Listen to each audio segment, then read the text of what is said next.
Over intensity a form of excess emotion. हमने आपको last 2 sessions में एक्सेस इमोशन के 2 फॉर्म के बारे में बताया था। एक था ओवर इंटरेस्ट और दूसरा था ओवर एक्साइटमेंट।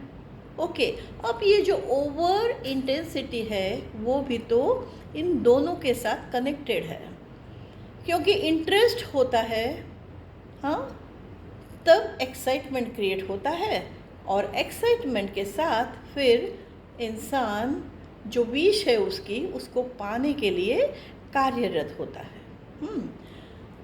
ओके, अब यहाँ पर एक्सेस इमोशन की बात करते हैं। तो ओवर इंटेंसिटी वो कैसे क्रिएट होता है?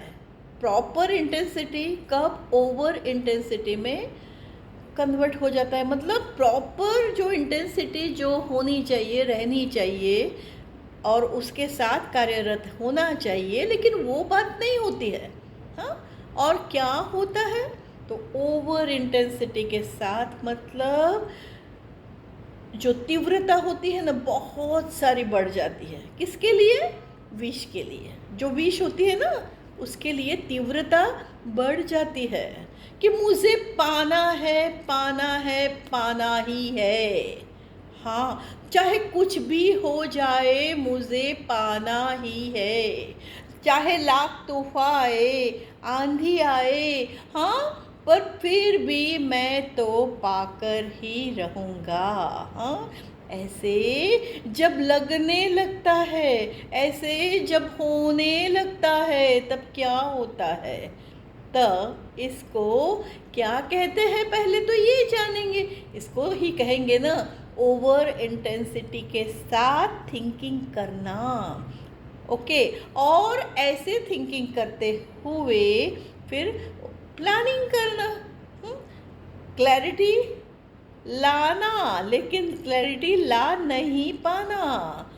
क्योंकि क्या होता है उस वक्त, उस समय दौरान जब ऐसे लगने लगता है ना, तब क्या होता है?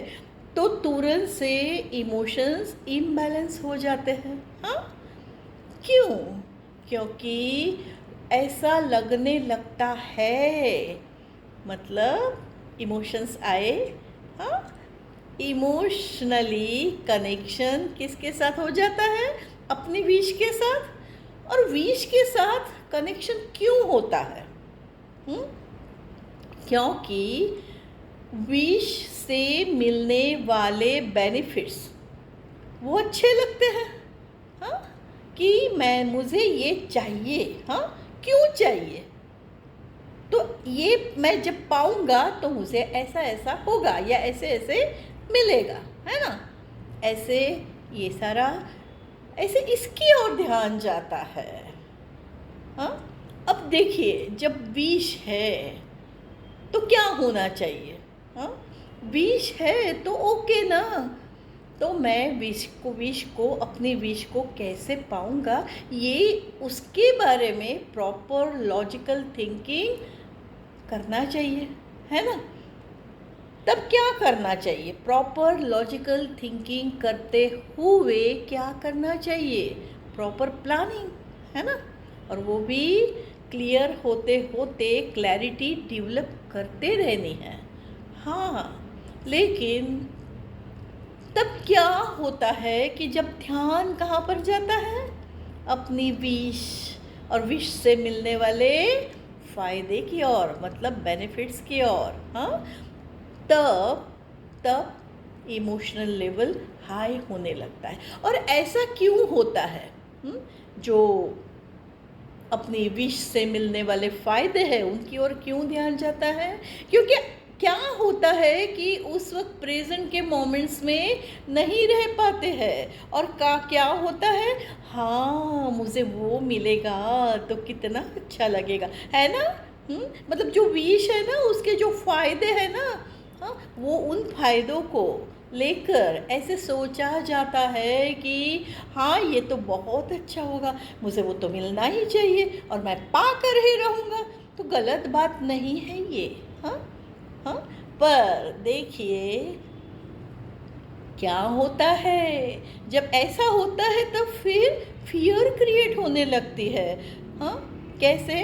तो हाँ, मुझे पाना है, लेकिन अगर नहीं मैं पा सका तो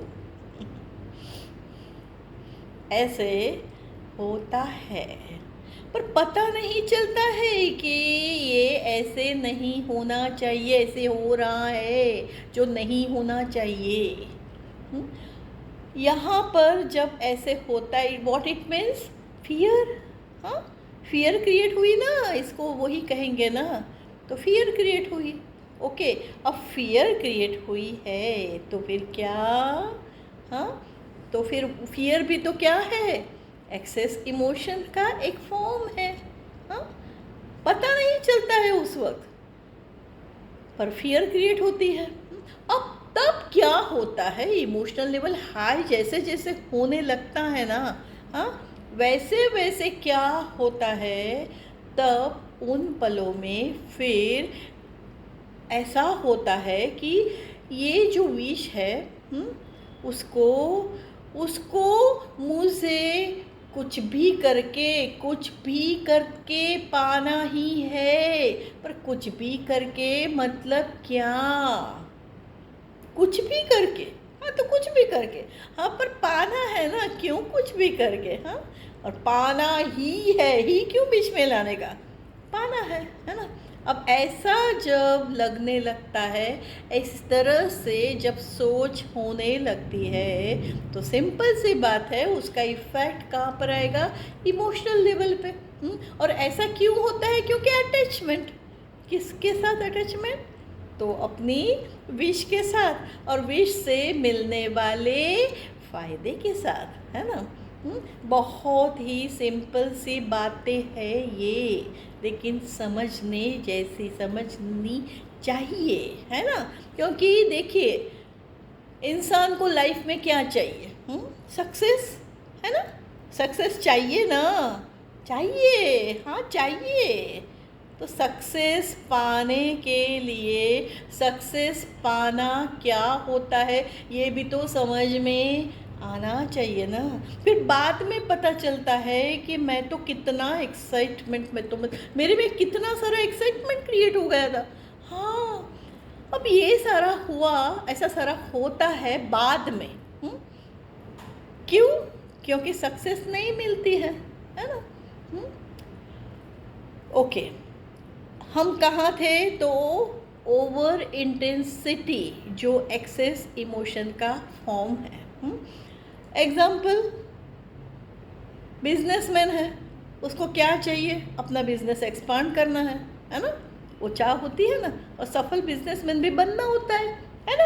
हाँ, तो अब वो अगर ऐसा बिजनेसमैन कि जिसको अपना बिजनेस एक्सपांड करना है, वो अपना बिजनेस एक्सपांड करने के लिए प्रॉपर वे में थिंकिंग, प्रॉपर लॉजिकल थिंकिंग नहीं करता है। ऐसा मतलब वो कर नहीं सकता है। क्यों? क्योंकि उसका ध्यान कहाँ पर जाता है? जो सक्सेस है ना, उसकी ओर ही ध्यान जाता है उसका। तो वो प्रॉपर लॉजिकल थिंकिंग नहीं करता है, पर कैसे थिंकिंग करने लग सकता है? हाँ, स्ट्रेसफुल थिंकिंग। अब स्ट्रेसफुल थिंकिंग अगर वह करने लगेगा, तो सिंपल सी बात है कि उसके मन में क्या क्रिएट होने लगेगा? स्ट्रेस। हाँ, नेगेटिव एनर्जी क्रिएट होगी, और फिर क्या होगा? फिर नेगेटिव चेंजेस क्रिएट ही होंगे ना मन में। फिर क्या होगा? वो उनके इम्पैक्ट में रहने लगेगा। हाँ, और फिर चाहा हुआ रिजल्ट वो नहीं पाएगा, पर सोचा हुआ रिजल्ट ही वह पाने लगेगा। वो जो एक्सपांड करना चाहता है, बिजनेस को बढ़ाना चाहता है, लेकिन कई सारे ऑब्स्टिकल्स आने लगेंगे। हाँ, ये बात होने लग सकती है। देखिए, यही तो समझना है। इसके लिए तो इमोशंस है, उनको बैलेंस में रखना है। क्या आप रख सकते हो ऐसे कि हाँ मुझे रखना है? नहीं रख सकते हो ना। हाँ, पर देखिए एक बात समझ लीजिए, अगर अगर समझ में ये बात आए कि इमोशनल लेवल हाई होने से फिर एक्सेस इमोशन क्रिएट होते हैं, और फिर एक्सेस इमोशंस क्रिएट होने के बाद क्या क्या तकलीफ़ें होती है, हाँ, अगर ये पता चले ना, तो सिंपल सी बात है कि तय करके आप ये कर सकते हो, मतलब आप प्रतिपल इजी रह सकते हो। हाँ, यस इट इज़ पॉसिबल, क्योंकि सिंपल सी बात है, स्ट्रेस या नेगेटिव एनर्जी, हाँ, ये किसका क्रिएशन है? खुद ह्यूमन बीइंग का ना। हाँ, तो एक्सेस इमोशन भी कौन क्रिएट करवाने का कारण बनता है?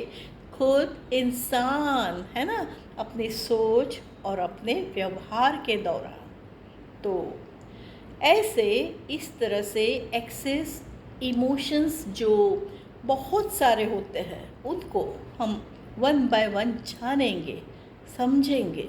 तो क्या होगा, ऐसे खुद में एक्सेस इमोशंस क्रिएट करवाने का कारण नहीं बनेंगे, है ना।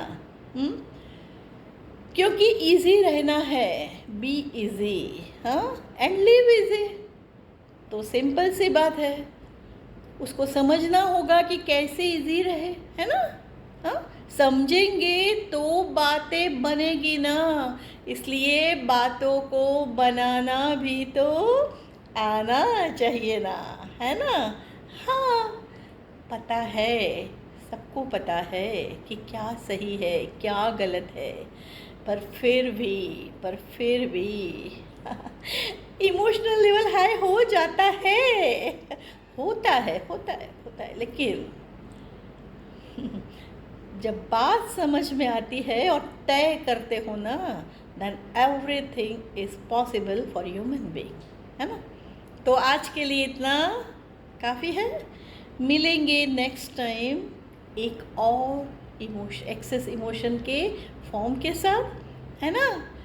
तब तक के लिए इजी रहिए, तय कीजिए कि मुझे इजी रहना ही है। अब यहाँ पे फिर आप बोलेंगे ही कहाँ से आया, है ना। देखिए, ही कोई गलत नहीं है, पर फिर भी ही कहाँ पर यूज़ करना है ये पता चलना चाहिए, है ना। ओके, तो आज के लिए इतना काफ़ी है, मिलते हैं नेक्स्ट सेशन, हाँ। ओके, तब तक के लिए इजी रहिए और सेफ रहिए इस माहौल में। ये जो आजकल माहौल चल रहा है ना, उसमें इजी रहना चाहिए, तभी तो ये जो चल रहा है ना अभी कोरोना काल, उसमें आप सेफ रह सकते हैं, है ना। तो इजी रहिए, हाँ, और खुद को सेफ रखिए, ओके, प्यारा इंसान बने रहिए, हाँ। ओके, तो मिलते हैं नेक्स्ट सेशन में, बाय।